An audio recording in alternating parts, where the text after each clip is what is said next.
무엇을 치유해야 하는가 세 번째 시간입니다. 이해해야 한다. 사도행전 6장 2절에서 7절까지 복음 운동이 막 이렇게 확산이 되다가 최초로 이제 갈등이 생겨나는 그런 지점에 이르게 됩니다. 사람이 많이 돌아오니까 일이 많아질 거 아닙니까? 그리고 어떤 일이 그때 일어났냐면 예수 믿으면 경제 활동을 다 막아버리니까 어디 가서 이렇게 먹고 살 게 당장 없는 것 아니에요. 그러면 그걸 가만히 놔두고 볼 수가 없잖아요. 근데 그 사람들을 구제를 하고 같이 이제 살아야 되니까 일이 당연히 많아지죠. 거기에서 막 서로 이제 자기 이제 주장이 나오는 거예요. 야, 왜 우리 그 저기 뭐야 사람들만 일을 많이 해? 왜 너희들은 왜 그걸 안 해? 또 우리들은 또 왜 이게 소외돼? 이런 갈등이 계속 나왔던 거죠. 그래서 거기에서 실제로 그것을 뛰어넘을 수 있는 그런 응답의 문이 오늘 열린 걸 볼 수 있습니다. 그래서 오늘 이해해야 한다. 해야 되는 것 그게 우리 속에 실제로 치유 중에 가장 중요한 좀 부분을 차지합니다. 왜 우리가 이해하고 그렇게 할 수 있냐면 하나님이 우리와 함께 하시기 때문에 그렇습니다. 하나님이 실제로 우리와 함께 하시기 때문에 어떤 것도 문제가 될 게 없습니다. 정확히 자세히 따지고 보면 하나님이 우리와 함께하지 않고 우리가 불신자고 사단의 영의 지배를 받고 세상에서 살아가는 자들이면 그 모든 것이 문제가 됩니다. 그러나 하나님이 우리와 함께 계시기 때문에 하나님이 우리를 이끌어 가시고 축복으로 인도해 가실 거기 때문에 모든 것이 문제가 되질 않습니다.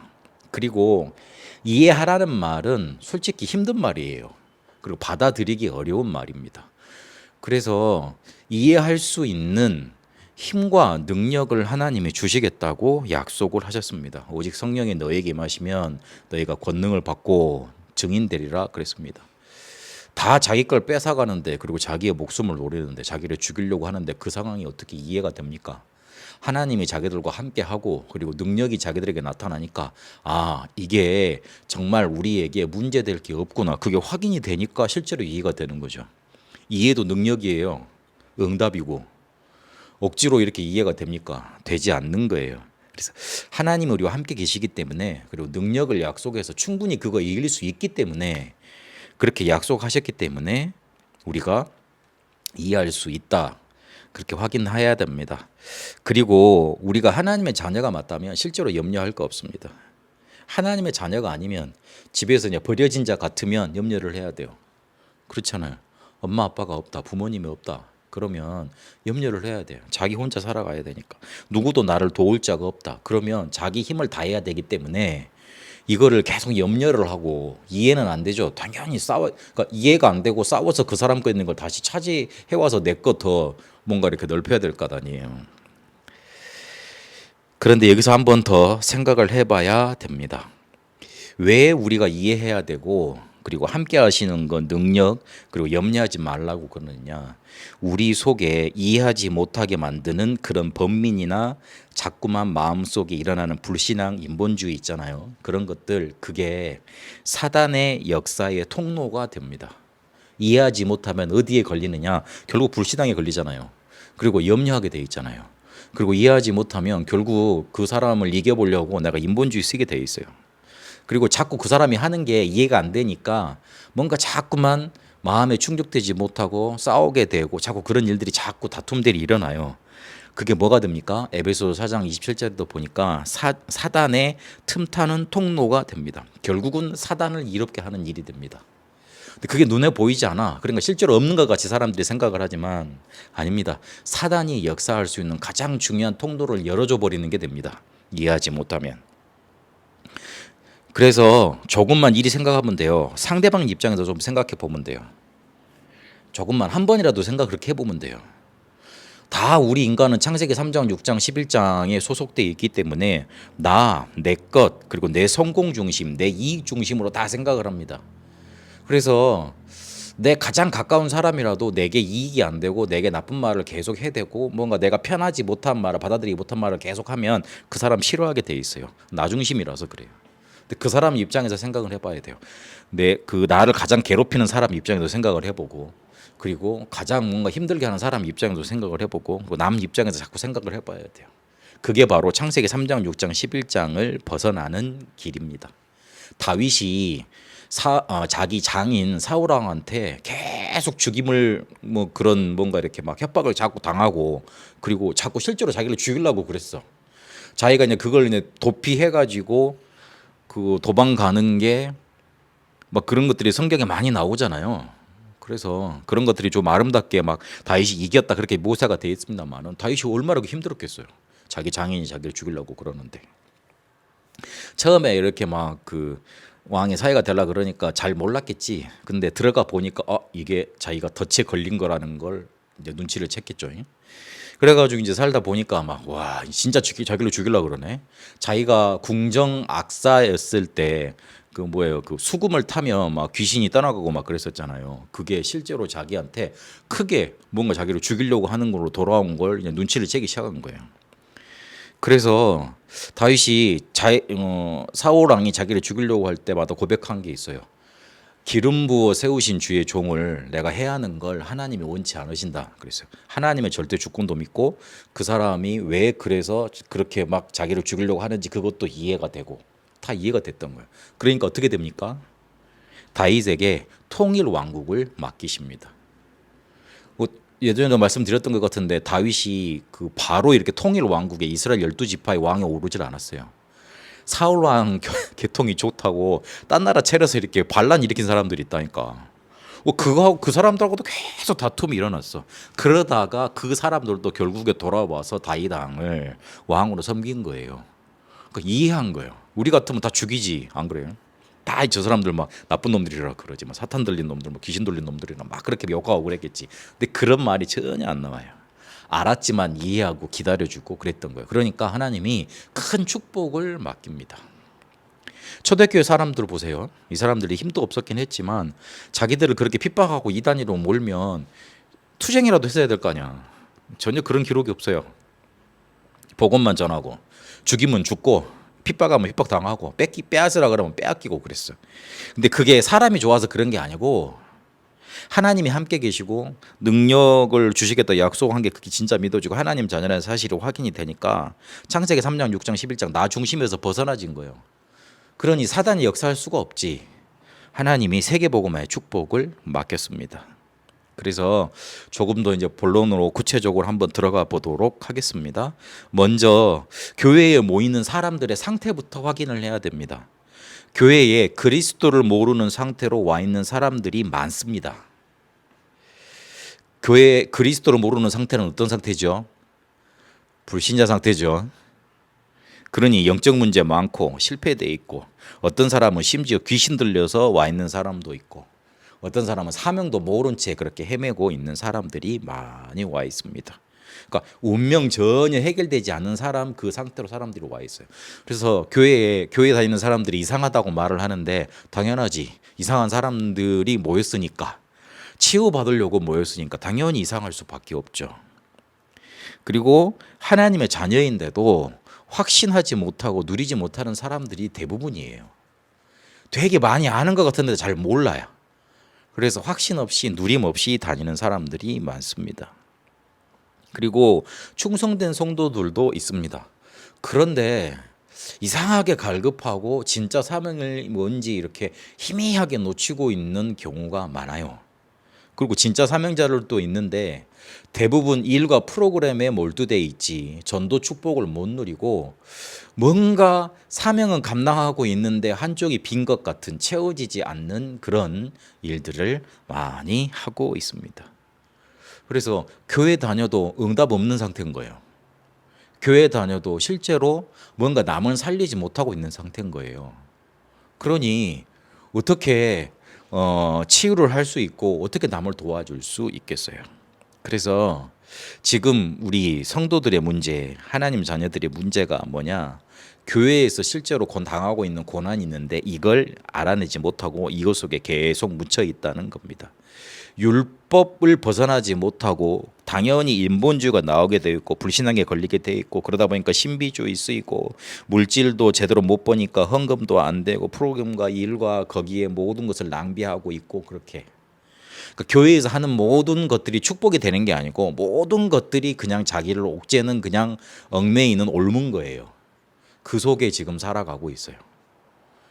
그러니까 이 모든 것들이 교회에서 헌금하고 찬양하고 예배하고 전도하고 사명 감당하는 게 굉장히 응답과 뭔가 축복 속에서 나오는 것들이지 않습니까? 그렇잖아요. 예배 나오면 하나님이 말씀하시니까 기쁘고 행복하고 감사해서 하나님께 헌금하고 뭐 내가 응답받으니까 막 경제적으로 축복이 넘쳐나고 그래서 그거 하나님께 당연히 드리고 이런 것들로 하나님은 축복을 원래 하시려고 그러는데 그게 하나도 응답이 안 되니까 당연히 그 모든 것들이 고난으로 다가오는 겁니다. 헌금을 해야 된다 말해야 된다 그 수준 문제가 아닌 거예요. 힘드니까 어떻게 헌금을 해? 못하죠. 그리고 자기가 피곤한 어떻게 교회에 와서 하는 봉사들이 힘이 넘쳐나지 않는데 그렇게 하는 헌신들이 그게 응답이 되고 축복이 되겠어요. 다 고난이 되죠. 그리고 교회에서만 고난을 당하느냐 그렇지 않아요. 사회에서도 실패하고 고난을 당해. 일단 내 삶을 지탱할 수 있는 메시지 자체가 없어요. 불신자들은 대단합니다. 할 수 있다. 해보자. 하면 된다. 이런 메시지로 가득 차 있습니다. 그리고 힐링 이런 거 따지면서 막 편안하게 살아야 된다. 막 행복하게 살아야 된다. 그런 메시지들 막 넘쳐나요. 내가 하나님이다. 나만 할 수 있다. 이런 것들로 넘쳐나는데 일단 우리는 세상을 승리할 수 있는 메시지도 없고 조건도 안 돼 있어요. 그리고 당연히 내가 그런 메시지와 이런 것들이 없으니까 사회적 영향력이 가겠어요? 못 가죠. 그러니까 뭐가 안 벌려요? 경제가 안 돼. 돈이 안 벌려. 당연히 실력 없이 그렇게 실패된 삶이 계속 반복되고 있습니다. 그런데 여기에다가 하나 더 엎쳐져서 영적인 문제까지 심각하게 와 있는 사람들이 꽤 많습니다. 그러니 교회 다니면서도 점집 가는 신자들이 많아요. 그거는 통계적으로 나온 사실이에요. 실제로 교회 다니면서도 부적 갖고 다니는 사람 많고 그리고 실제로 교회 다니면서도 점집 의존하는 사람들 꽤 많아요.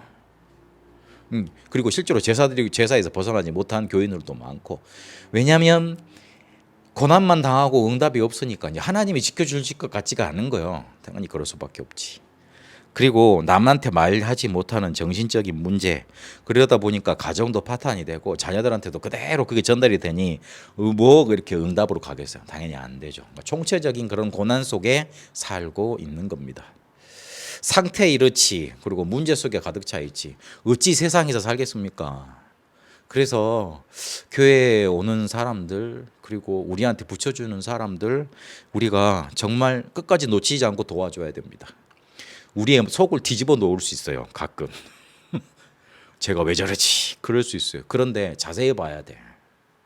그 사람이 그렇게 나한테서 이렇게 뭔가 문제를 드러낼 수 있는 평안함이 나한테 느껴졌다는 것도 되고 나를 쉽게 보는 게 아니고 나를 편안하게 뭔가 영적으로 이렇게 나한테는 문제를 드러내 줄 수 있는 그런 분위기가 됐다는 말도 되고 그리고 워낙 그렇게 시달리고 있으니 어디 가서는 터트려야 될 때가 있어야 될 거 아니요. 그렇잖아. 그래서 그게 그렇게 드러나는 거예요. 그래서 잘 봐야 돼요. 다윗이 양 한 마리도 잃어버리지 않았다 그랬잖아요. 하나님이 우리에게 맡겨주신 거예요. 우리가 가진 복음으로 같이 기도하고 응답받고 치유받고 세계복음 말하고 그래서 우리 마음속에다가 그 사람들 이해하고 치유해 줄 수 있는 그런 마음의 망대부터 세워야 됩니다. 하나님이 우리를 그런 사람으로 세우셨고 그렇게 우리를 축복해 가실 겁니다. 왜 그래야 되느냐? 소련에서도 말씀드렸죠. 대적의 심부름을 우리가 해서는 안 돼요. 이 사람들 그렇게 문제 엄청나게 많이 가지고 있는 상태에서 우리한테 만나지는데 와지는데 요한복음 8장 44절 사단이 속이는 대로 겉모습만 판단하고 아야 이 사람 아니야 그렇게 미리 재단하고 잘라버리면 안 돼요. 하나님의 계획이 있어요. 내가 오늘 어떤 랩런트를 만나서 그렇게 말을 했어요. 너 지금 힘들지 어렵지 그게 축복이야. 그 무능이 안 되고 막 힘들고 어려운 거 그게 하나님이 주시는 응답이야. 왜냐하면 그걸 통해서 하나님이 하실 일이 있기 때문에 그래. 진심을 다해서 제가 말했어요. 왜냐하면 하나님이 내 인생도 그렇게 인도하셨으니까. 다 사람들이 내 인생을 놓고 말이 많더라고. 넌 왜 그렇게 못하니? 왜 전도사가 그것밖에 안 되니? 왜 복음을 그렇게 알았으면 능력을 일으키고 전도도 많이 하고 세계복음을 해야지 왜 그러고 있니? 그때 말이 맞더라고. 왜냐하면 내가 그렇게 못했으니까. 그런데 그게 아니더라고요. 그 무능도 하나님이 허락하신 거더라고요. 그 무능의 문제도 하나님이 어찌 보면 주신 거더라고요. 뭘로? 축복으로 주신 거더라고요.